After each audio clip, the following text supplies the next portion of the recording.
Remembering Rwanda. Conversations about our shared history. Welcome to the podcast where we learn about the genocide in Rwanda against the Tutsi in 1994 and how literature and art create, shape, and restore our collective memory. Welcome back to our podcast, Remembering Rwanda. This is Hannah. I'm Anna. And for this second episode, we had a special guest. We spoke with Ronald Guttman, actor in the miniseries Black Earth Rising. As Ronald was in New York, Anna in Innsbruck, and I in Vienna, we were meeting via Zoom. Black Earth Rising is a BBC production miniseries that aired in 2018. Consisting of 8 episodes, it follows the fictional story of Kate Ashby, a survivor of the genocide against the Tutsis in Rwanda, who works as a criminal investigator in England. She uncovers the truth about the genocide against the Tutsis and herself in the process. The series begins with the attempt to prosecute war criminals, but delves into greater issues of international justice. In order to give you an impression of what we're talking about, you'll now be listening to the beginning of the first episode of Black Earth Rising. Jay, go ahead. Miss Ashby, or Eve. First, might I say it's kind of amazing that you're here. One of the world's leading prosecutors in international criminal law. And I get to ask you a question. Which is? Yes, it's this. What motivates you to vomit up all this neo-colonialist bullshit? You don't have to answer that. It's all right. I'm motivated to see justice done, wherever the crime took place. Oh, and it just so happens, all these crimes, they take place in Africa.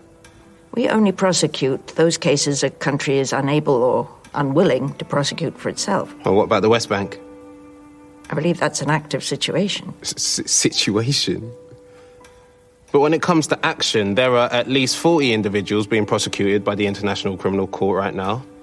And each and every one of them are Africans.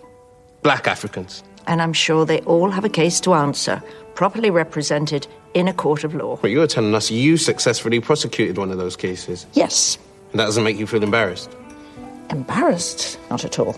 Really? Why not? After all, isn't what you do just the latest example of self-righteous Western paternalism? Of exactly the same sort that for hundreds of years has systematically decimated that continent of its wealth, its governments, its religions, and most of all, its people. And now, having done it, you have the temerity to expect them to turn to you for justice. For justice that only you can provide for crimes that surely would never have happened had your world not gone there in the first place. So you're right, I wouldn't feel embarrassed. Because if I was you, I'd feel fucking ashamed. One reason for our interest in exploring the series is its focus on memory and remembrance. We have a duty to memory. If I were you, you know what I would do? Tell them now. Everything. Now when the going is good. Now when they do not care. Before it is too late. And they blame you.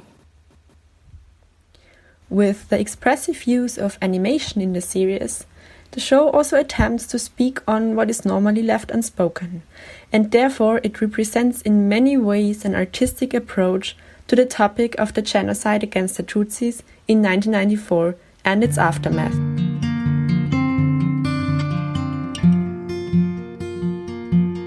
While watching and doing research on the series, we also had some critical thoughts that we would like to share with you.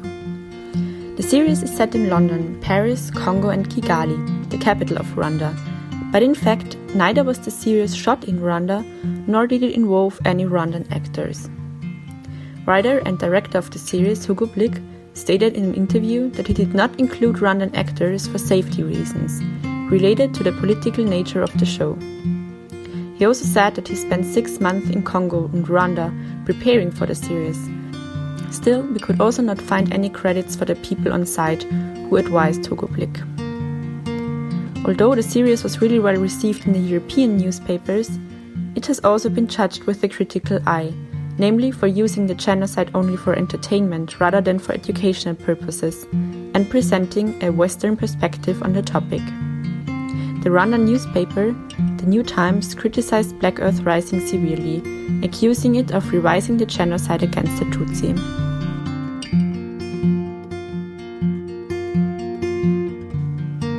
Another important aspect of the series is the role of women. In Black Earth Rising, women are the holders of memory, state leaders, and agents of change. The importance of women in the TV series parallels the transformation which took place in Rwanda after the genocide. The Rwandan government has the highest number of female members of parliament. Our interview guest, Ronald Guttman, is a Belgian actor and producer. In Black Earth Rising, he portrays Jacques-Antoine Barré, an advisor for the Élysée Palace. He has an antagonistic role in the series, representing France's role in the genocide against the Tutsis in Rwanda. The Tutsi genocide is a taboo subject, mademoiselle, but its undeniable horror disguises a more complex truth. Which is? What do you know about Rwanda? What do you? A lot. I was advisor to the Élysée Palace from 1987 to 94. The lead up to the genocide. And what did you advise your president to do?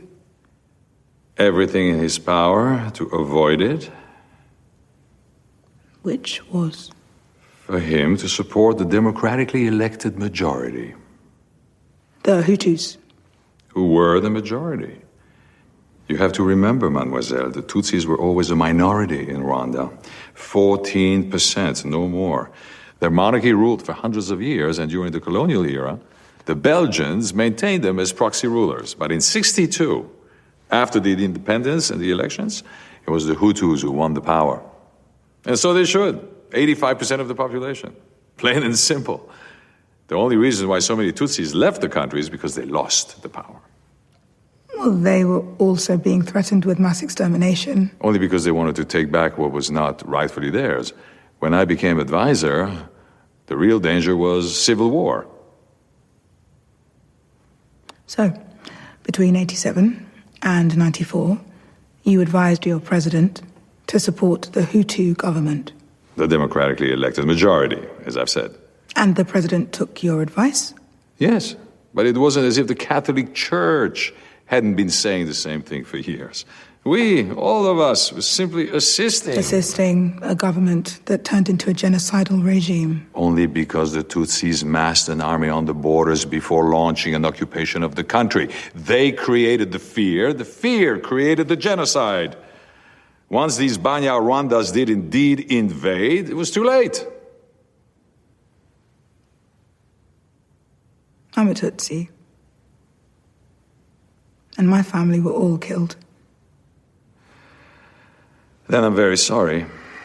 But you must remember, the blame for their death lies as much with the Tutsi who invaded the country as with the Hutu who held the machete.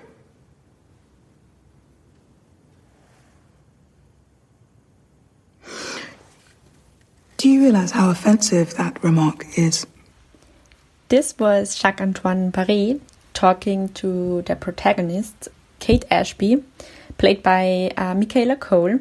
And we now want to welcome our interview guest, Ronald Goodman, who played this important character in Black Earth Rising. Hello. Hello. Hi. Nice to meet Thank you all. you. Nice. Very nice to see you. Thank you so much for being here. We are very happy that you took the time to talk to us today. And I will start right off with our first question, if that's okay. Anyway, so shoot away. Ask me the questions, whatever you want. I'm ready. Thank you. So, despite the historical background of the Rwandan genocide, the series is commonly referred to as a fictional series. And your character, Jacques-Antoine Barré, is also a fictional character. I would be interested, did you do research, historical research for the series, or did you engage with your character? This is the book that everybody has to read. This is my research. It's the extraordinary, I think it won the Pulitzer, I'm not sure. Philip Gurevich. It's a great title. We wish to inform you that tomorrow we will be killed with our families. This is what somebody wrote because they knew that the Hutus were coming after them. This book was my research, and my character is mentioned there. Because my character is based on the son of François Mitterrand, the French president. You know the whole story. I don't have to go into explaining the genocide, the French, the Belgians, the assassination of the president. But the most important thing for my character was to understand that my character was totally without, I guess they could, they would have been sued or libeled or by the French family. But it's so obvious, everybody knew that the son of the French president was involved in doing business. He had already been in jail for tax evasion and Angola Gate. He was an armed dealer. He was, like a guy, wheeler dealer with money and drugs and whatever he was doing. Not drugs, but weapons and tax evasion. So it wasn't exactly a very straightforward guy. And the mother had to cover for him, and the French president was probably very embarrassed. But he had an office at the Élysée Palace for the African affairs. So my character was involved in rubber, I think, trading rubber, factories, business trading, and also justifying his father's policies. I think right now they're opening up the files in France. It's going to be a huge scandal. It's going to be huge what they're going to discover, like the Vietnam files or the Lee Harvey Oswald file, Kennedy. Not everybody's opening up secrets that have been kept like that for a long time. And I think France has to deal with its collaboration with that regime for one very good reason, which is very interesting to understand, which for me was very interesting. The French wanted to promote the French-speaking Hutus versus the English-speaking Tutsis. It's extraordinary. Like, I'm Belgian originally. We have a war of attrition between Flemish and French-speaking people. In Canada, you have two cultures that sometimes go after each other. In Rwanda, you had the French culture and the English culture. And the English, the Tutsis, were supported by the Americans. And when they went to the other country, Uganda, Burundi, all this is with influence of the English language. It's a cultural war, not a religious war, which we know we have plenty of in Ireland and other places. It's very interesting to understand the concept of that genocide was based. And for the French, they needed and they wanted. Mitterrand is a literary man, and everything he could do to undermine the Americans, he would do, just like de Gaulle had done many, many years before. It's always that love-hate between the French and the Americans. It's very, very common. And he kept protecting the Hutus and give them weapons, even after the genocide. They kept shipping them weapons for 3 months.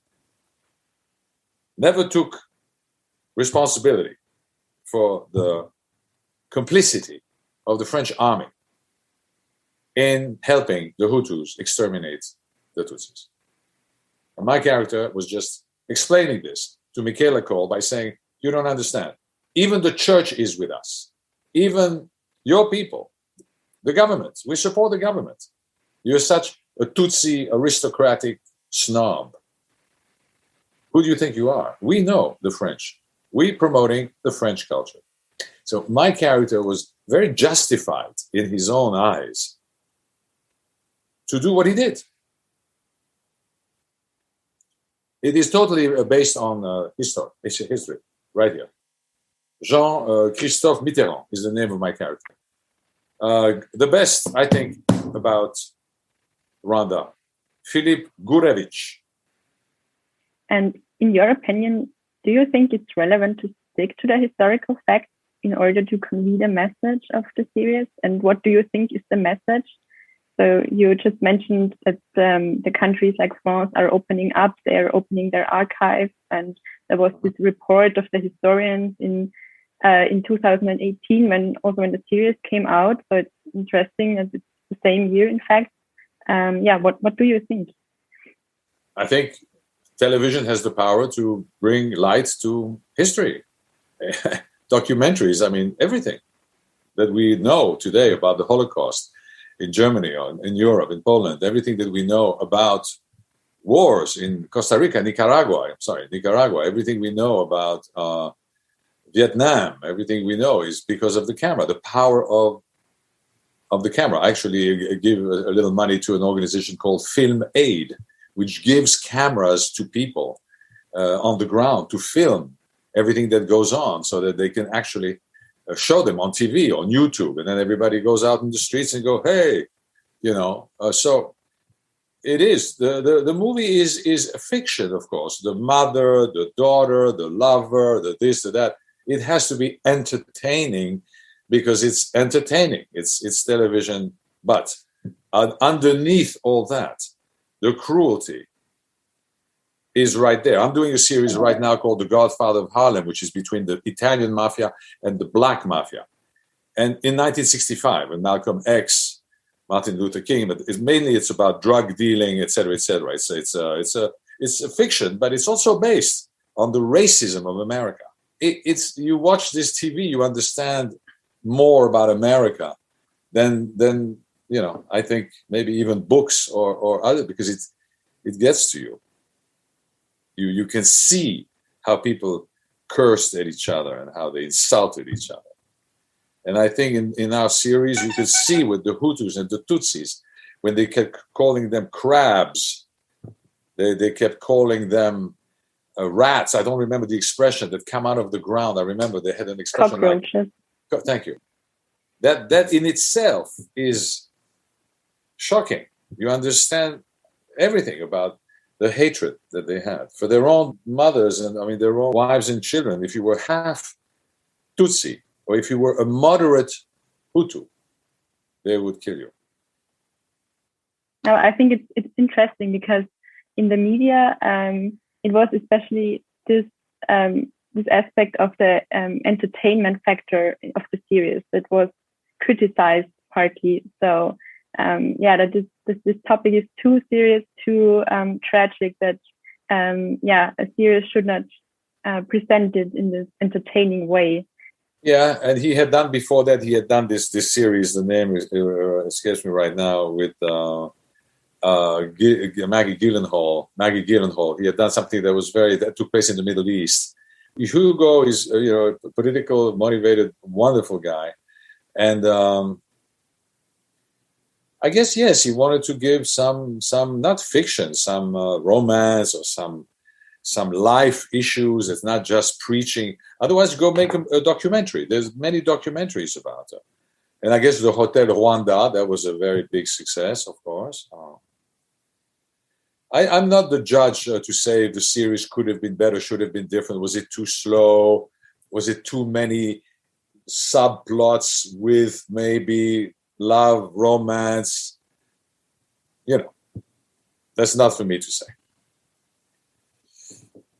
Yeah, in my personal opinion, it makes the topic accessible for younger people, and because Michaela is such a character, and I hope the success that she just had on American television is going to maybe make people want to see this. Now that she's become, last year she had a huge success with, help me, what is the name of the show again? I May Destroy You on HBO. Just the title is already wow. It didn't get nominated for Golden Globe, but it's still, I think a lot of people watch it. The press was very, very positive. I think more so than maybe the public. But Michaela, wrote it, directed it, changed the color of her hair. Incredible girl. She's an incredible lady, really. I spent a little time with her between scenes, hanging out in that beautiful palace where we shot all my scenes. It was wonderful to see her. She had the best friend there with her. She's a very, very smart, terrific actress. I May Destroy You. Yeah, that's. You should watch her next show. I'm also interested, because you're talking about reading this book beforehand to prepare for the series, and I'm wondering, did your perception of the genocide change during or after filming Black Earth Rising? Did it give you more information or change your understanding of the events? Well, it's always stronger when you have an actor in front of you sitting at my desk and I'm giving her all the good reasons why the French are doing the right thing and defending my father or my boss, in that case. And then all of a sudden you see the pain when she gets mad at me or she explodes and she leaves, she runs back and forth. And she was very, of course, motivated to do so, Michaela, from her perspective. So you experience it differently. You sit yourself, what kind of, it's a good thing to play a bastard than to be like I had to play in this role. And I have to be convinced of my character, right? I cannot judge my character and, oh, what a bad guy. No, I'm totally justified in what I'm doing. That's my job.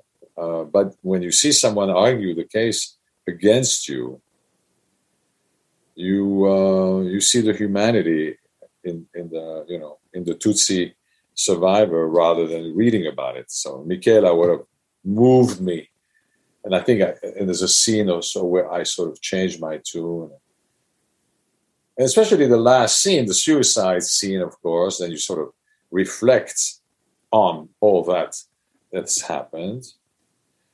I mean, I know of firsthand of what happened there from Tutsi survivors. So I was extremely disturbed by what I read in this book and by some other testimonies that I had found. And the coldness with which the Belgians and the French managed to let it happen. It's a horrible part of history, and I think American president at the time was Bill Clinton, right? I think it's a stain on everybody. I mean, that's the moral of this story, is that we are all responsible for one another. There's no way that you can close an eye and say, I'm not concerned, I'm not involved. I mean, it's good that you study this, because perhaps your generation will be much more, as it seems to be now with the global climate change, where everybody of your generation is taking on an activist position and saying, enough, enough, enough. The Me Too movement, enough, enough, enough. The Black Lives Matters, enough, enough, enough. This is a generation that says we are all responsible, we are all interconnected. When this thing happened, no connection. Their problem, hopefully this will change. Unfortunately, it takes all that bloodshed for people's awareness to. I mean, today we're seeing horrible things that happen in Pakistan, India, other places. But there is an awareness. There is an awareness in Israel, Palestine. There's people trying to create more justice if they can. They understand. They don't know anything about the situation. They don't know the history of anything. Create movements, send them money. Don't use this fashion brand because the fashion is being created by women, Muslim women who are being abused. It's stuff like that. There is an awareness eventually to prevent the next thing from happening like this. Should we boycott the Olympic Games? Things like that. I want to comment on what you said before, because I think I'm interested in what it was like for you as the Rwandan genocide was actually happening. You were, an adult at the time. And do you remember how you perceived this event as it was happening, how it was portrayed in the media, and if there was any difference in representation between how it was portrayed in America compared to Europe? It's a good question. And unfortunately, I don't have much of an answer for it. 1994, I was between Paris and New York. I was married. I had my first, my daughter, my son actually, was born as well. I think my awareness, my consciousness, of course, like everybody else, I think I was probably glued to the TV, shocked, going, "Oh my God, how can that be possible?" I wasn't in Belgium, which maybe would have been more of a thing, because people there must have felt some responsibility and they must have been front page news. I'm not so sure. I don't remember, to tell you the truth. I'm sure that I was outraged, but I didn't have any particular besides just. I mean, I don't think you realized what was going on. I mean, I don't think there was a war, there was this, it was that. I think it's only after the fact that people were like, "My God, what happened? So many people died," and But again, no, I think I was a bit superficial, I would say, about the whole thing. I wasn't like glued to, there's not, sometimes when something like this happens, you feel like you can do nothing. You almost, there's nothing, no connection with Yeah, because you said that you somehow felt helpless, or I had to think on the quote that says that if one man dies, it's a tragedy, and if 1 million people dies, it becomes mere statistic. And I think this is what might have happened in 1994. People hear that there is a genocide going on, but nobody can imagine 1 million people or 800,000. Exactly. And only later do you read the cruelty and the fact that they killed each other in the same families, and that you know what I mean? The sheer madness is just unfathomable.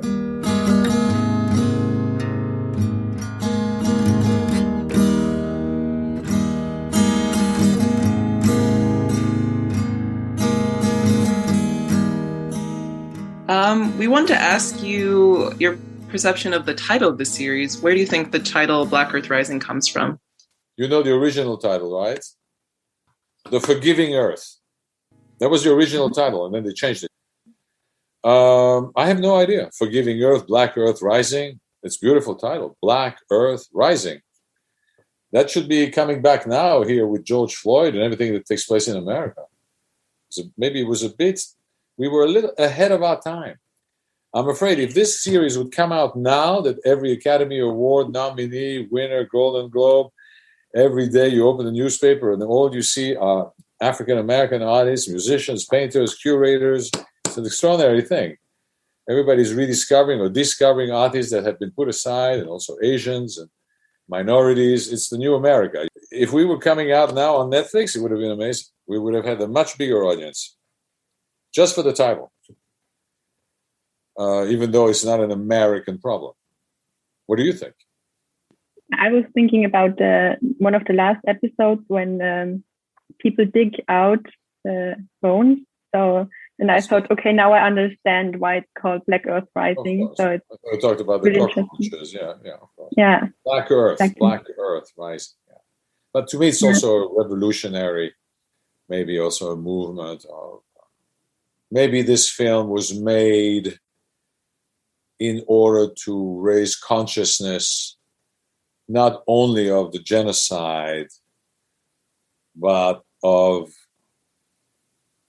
a certain rising of awareness in the Western world for Africa. Maybe there's something subliminally playing, and it's been proven. Black Earth, I don't say Black Earth is not the same thing as Black people, but still, Black Earth is Africa. Africa rising. Maybe Africa rise after all this genocide. Rwanda became a democratic country. Maybe Africa is rising in more ways than one. The other title was interesting too, Forgiving Earth. Is it forgiving? Did they forgive themselves? Yes, I think they did forgive each other. In the end, they had to. And I think in the story, there's a lot of forgiveness as well, I think. And we were also talking about another very powerful scene in the fourth episode of the series, when your character commits suicide in front of the African map, and the blood drips down the map, and it's really powerful. And I wanted to ask what you think about this scene. It was in a studio in London. Lovely to be in London, such a beautiful town. And they had built that whole thing inside the studio, and they had the camera. It was very close. It had to be millimeter by millimeter because it has to be very, very close with the special effect and the gun. And I remember the camera being very close to me here and then there, and the special effect, which now they do without any explosion of blood anymore. Everything now is green technology. You don't even. I just, like I said, doing this movie with the mobster mafioso, and Vincent D'Onofrio at some point kills a guy, and I'm like, you don't even put some things on his skin for special effects. No, we don't need to do anything anymore. I was just, the guy killed me, and I didn't have any special effect on me, any makeup, nothing, zero. Just the gun, boom, fall down, and that's it. And everything will be done later in the studio. But at the time, they didn't have the technology. I don't know, maybe the budget was, but it was a big production. So I think it's just the evolution so quickly, the evolution of digital filmmaking, whatever. But I was very moved. Of course, I had to be in a mood in order to get to this point. I had to, it was very moving for me because I have a son myself, and the relationship of my character was that I'm doing this because I compromised my son in a way. He's getting in trouble. He was killed, right, in some kind of a mission that was sponsored by me and my father and the French government and all that. And I feel the sins of the fathers will be revisited on the children. They say in the Bible, right? You are responsible for your actions towards your children. So that's a pretty heavy thing to play. And the set was very beautiful because it was like a child's room. It was a grown-up, a person like a military guy, but the old room with the books and the map. And, it was so symbolic. It was like a heavy metaphor that I'm going to kill myself in my son's bedroom. It helped me to imagine, God forbid, that if I had to do something, as if I had to do something like this, which is like, if I had done such horrible things, I would be so ashamed. Shame. Even a guy like this who exploited blacks, who cheated black people, who participated in the genocide or closed an eye, or not, that was before the genocide, but he was, even a guy like this feels remorse, shame, responsibility, human guilt. So, it was just a very technical thing, I remember, because we had to do it many times with the gun, the distance, the camera moving out. So it's always difficult you have to keep an emotion and be in the spirit of the character while the technical people have to, when I do it again, so that doesn't work. Ron, can you move the gun 2 inches to the right? Okay, great. Now we do it again. And while you're doing all that, you have to stay in the mood of, killing yourself. That happens every day. Very interesting. It's one of my favorite scenes, actually. I watched it, 10 times. My God. It's so symbolic. You should tell me what you read in the why you think it's so interesting. What moves you? The blood, the map, and the character that is guilty of bloodshed. Yeah, I think it's the map and the blood, because at least in German we always talk about bleeding Africa. So because the poor people in Africa and the bleeding Africa, and it reminded me on this metaphor or on this symbol and our perception of Africa. So that's why it was so impressive for me personally. I was also shocked by the brutality of it. Like, even though it is a show about the genocide, you don't have so much extremely explicit depictions of like death and blood and violence. So for that moment to come through was really like a shock. Comeuppance, yeah. And I wanted to follow up by asking how you feel like what the role is of art and literature in creating and shaping our collective memory of the Rwandan genocide, and what you think the potentials are of, film series in this regard, of shaping our memory and our understanding of the Rwandan genocide or events like this in general. I think it's obvious that your generation and everyone in general are tuning to TV and films in order to educate themselves, in order to motivate themselves, in order to learn and really educate one another through that medium. I think that medium is fundamental now. because we are so used to images. We watch the news, we watch the Instagram, we watch the phone, we are constantly the computer, we are spending our lives exposed to images. And of course, that's why it's important to go back to reading or listening to opera or music or whatever, so that our other senses do function as well.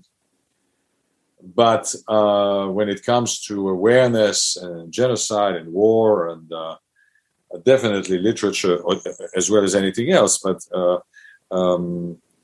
is crucial. I think people now are even writing operas that have a very strong political, like Philip Glass just wrote a beautiful opera. I think you cannot. It's very hard to create art now that is not somehow connected to something of substance. Of course, or you entertain and you have, even stand-up comedy is always about something. I mean, it's good to do. Even the big Marvel comics, that's all about good and evil. I mean, even Star Wars, it's always about some redemption or some kind of thing. So that's the basic essence of art, is to show the evil, good, fighting, redemption, sacrifice, love, cruelty. That's what art is. Why so many people are attempting to create. I'm not sure if I understand your question.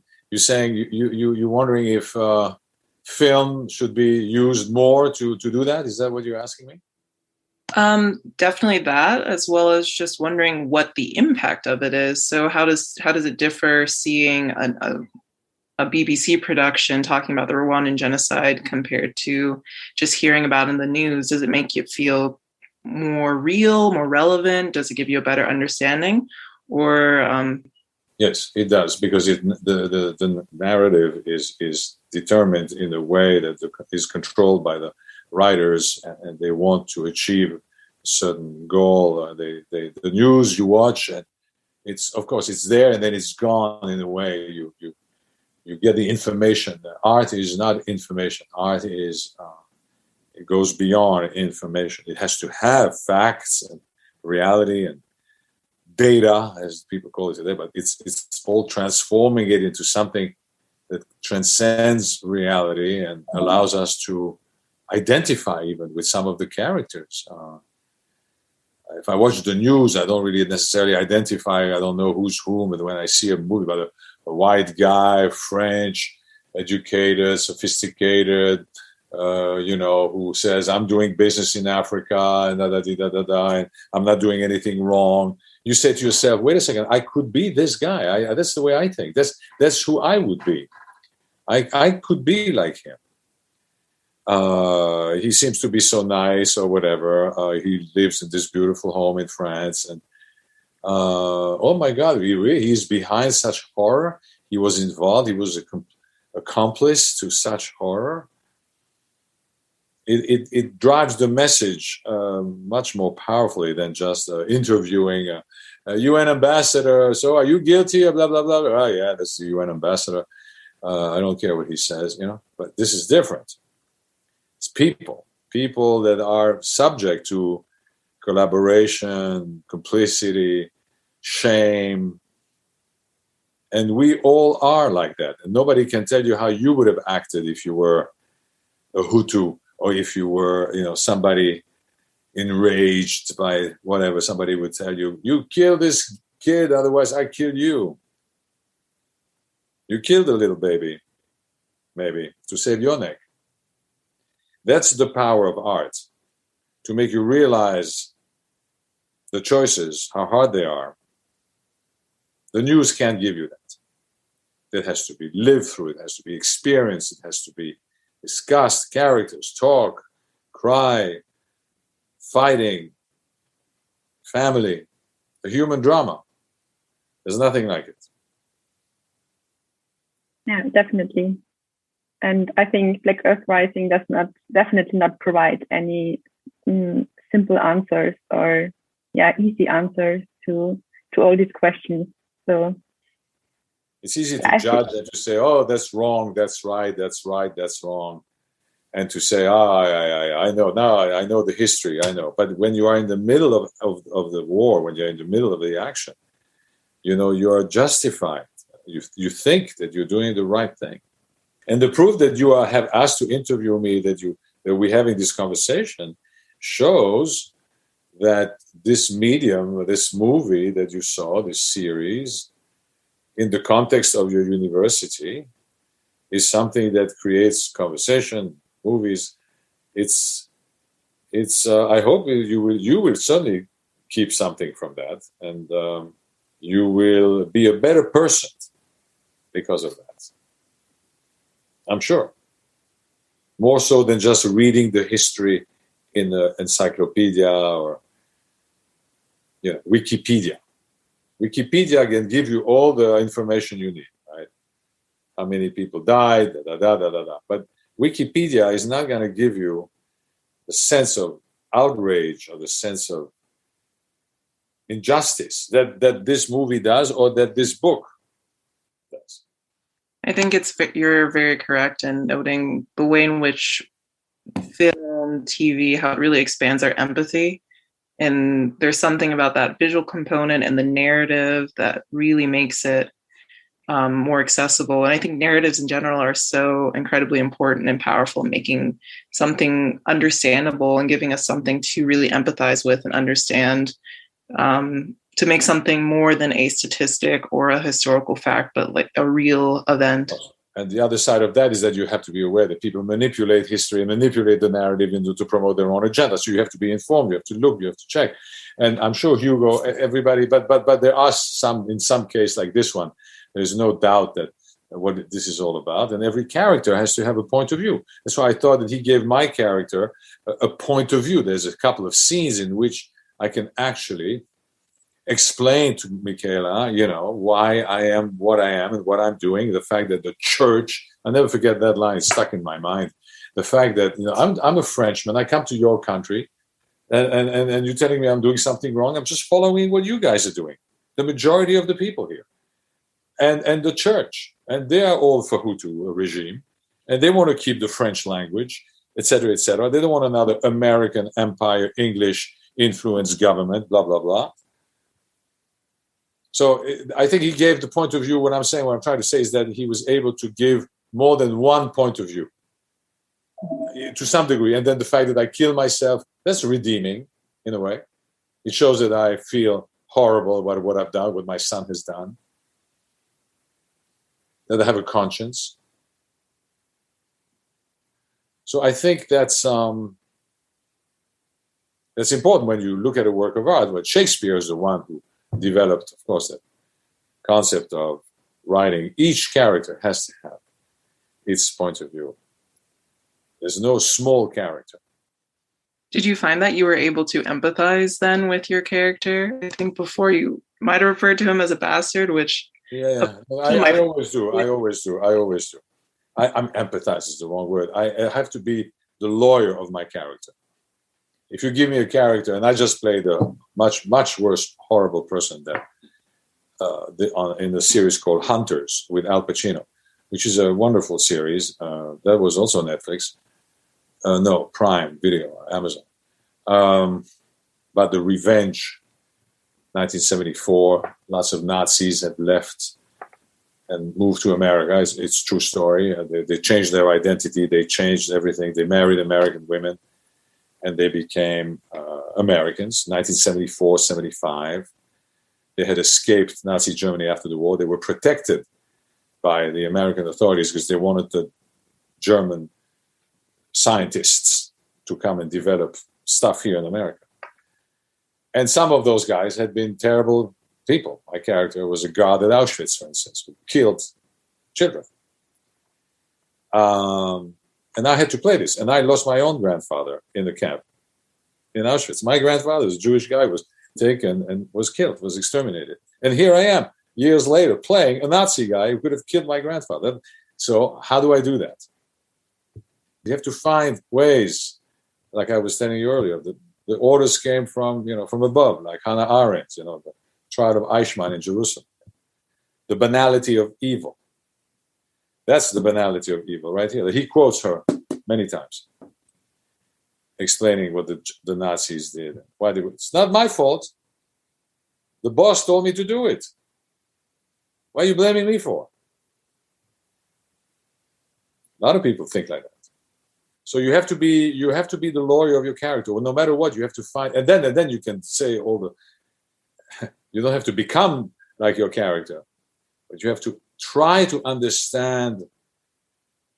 As the great Latin philosopher Terence said, "Nihil humanum mihi alienum est," means nothing human is foreign to me. Nothing human should be foreign to you, meaning everything that is in the human psyche, you have to understand. You can judge it, you can kill it, you can do whatever you want, but you have to know that it's there. That's my job as an actor. You don't have to do that yourself, but this is what artists have to do. They have to defend the point of view of the human soul, no matter what it is. No matter what it is. We want to thank you again so much for being here, for giving us your time and your perspective. It's been really, really interesting being able to speak with you. And you've given us a lot of insight on the show, and we're very thankful for this and really excited to incorporate your thoughts into our podcast in the upcoming weeks. Thank you. I tried to open it up a little bit beyond the show and talk about other things. I was very honored and flattered that you wanted to do this with me. It forced me to revisit. It's been a few years, right? And the script is in Paris. My notes are in France because we shot in France and in London. And I'm in New York now, and I did not bring it. I was very upset because usually I keep all my scripts right here in my office, but that one stayed in France. And I wish I had my notes, because I write, I scribble, whatever. Maybe I would have had more insights. But then I found this book again, and I, whatever. So I think we had a good talk. Thank you. Thanks for bringing me in. Yes. Thank you very much. Thank you very much, ladies. Thank you for joining us this episode of Remembering Rwanda. We spoke with Ronald Guttman, an actor and producer who also starred in the series Black Earth Rising. We invite you to check out this series on Netflix. And we hope you'll join us for our next episode, where we'll be exploring the works of Scholastique Mukasanga, a famous contemporary Rwandan writer and survivor. Goodbye. Goodbye.